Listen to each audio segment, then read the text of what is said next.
আসসালামু আলাইকুম, welcome back to my channel Sharmin কিচেনে সবাইকে স্বাগতম। আজ আমি একদম রসালো টপটপে মিষ্টি ভরা এক জলপাই আচার রান্না করার রেসিপি আপনাদের সাথে শেয়ার করব। দেখুন, হাত দিয়ে আমি আপনাদেরকে একটি ভেঙে দেখিয়ে দিচ্ছি কতটা সুন্দর ভিতরটা, খেতেও অসম্ভব মজার, মুখে দিলে মিলিয়ে যাবে। এই আচার আপনারা যদি বাড়িতে অল্প করে তৈরি করেন তাহলে এক নিমেষে ফুরিয়ে যাবে। এই আচারটা বেশি করে তৈরি করতে হবে। আমি এখানে নিয়েছি 1 কেজি পরিমাণ জলপাই, আপনারা চাইলে আরও বেশি করে নিতে পারেন। আমি ফ্রেশ জলপাই নিয়েছি, অবশ্যই টাটকা বা ফ্রেশ জলপাই নেবেন। আমি একটি চাকুর সাহায্যে সবগুলো কেচে নিচ্ছি। অবশ্যই আপনারা জলপাইগুলো কেচে নেবেন। আপনারা চাকু দিয়ে বা দা দিয়েও কেচে নিতে পারেন। যেভাবে ইচ্ছা আপনারা সেভাবেই জলপাইগুলো কেচে নেবেন। আমার জলপাইগুলা একই নিয়মে সবগুলো আমি কেচে নেব। আপনারা অবশ্যই যদি আমার টিপস ফলো করেন তাহলে খেতেও অসম্ভব মজার হবে, দেখতেও অনেক লোভনীয় এই আচারের রেসিপি। দেখুন, আমি সবগুলো জলপাই কেচে নিয়েছি। এখন আমি একটি কড়াই বসিয়ে দিয়ে দিব এখানে আমি 5 ফোড়ন 2 টেবিল চামচের মতন। আপনারা 5 ফোড়নটা একটু বেশি করে দিবেন, তাহলে গ্রান অনেক সুন্দর আসবে। দিয়ে দেব 1 টেবিল চামচ বরজ। এখন আমি হালকাভাবে কম কেটে ভেজে নেব, যাতে লালচে বেশি না হয়ে যায়। তার আমি মুচমুচে করে ভেজে নেব 5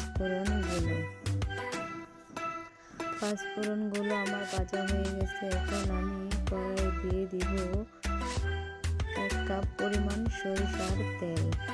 এই আচারটা আমি ডুবো তেলে তৈরি করব।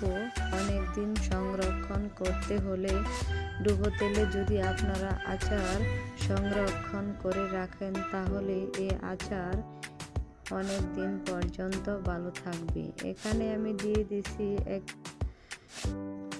কাপ পরিমাণ পেঁয়াজ কুচি করা, 2টা শুকনো মরিচ আর 2টা তেজপাতা মাঝখান দিয়ে ছিঁড়ে লেখা দিয়েছি। এবার সবগুলো আমি ভালো করে মিশিয়ে নিব। আমি এখানে দিয়ে দিব 1 কাপ পরিমাণ গুড়। এই গুড়টা আমি নিয়েছি 1 কাপ পরিমাণ। আপনারা এই গুড়টা অবশ্যই 1 কেজি আচারের মধ্যে অবশ্যই হাফ কেজি গুড় দিয়ে অ্যাড করবেন। দেখুন, আমার গুড়টা ভালো করে মিশিয়ে নিচ্ছি। আপনারা যদি অবশ্যই আমার টিপস ফলো করেন তাহলে এই আচার আপনারা পারফেক্টভাবে তৈরি করতে পারবেন। আমার এই আচারটা অনেক সুন্দর হয়েছে। এখানে আমি মিষ্টির স্বাদ বাড়ানোর জন্য দিয়ে দিব হাফ টিস্পুন লবণ।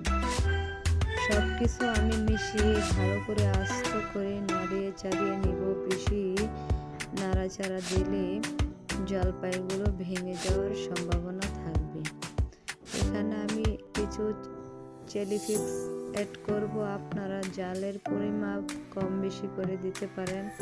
আর আমি যে 5 ফোড়নগুলো ভেজে রেখেছি সেগুলো আমি পেস্ট করে এখানে অ্যাড করে দিলাম।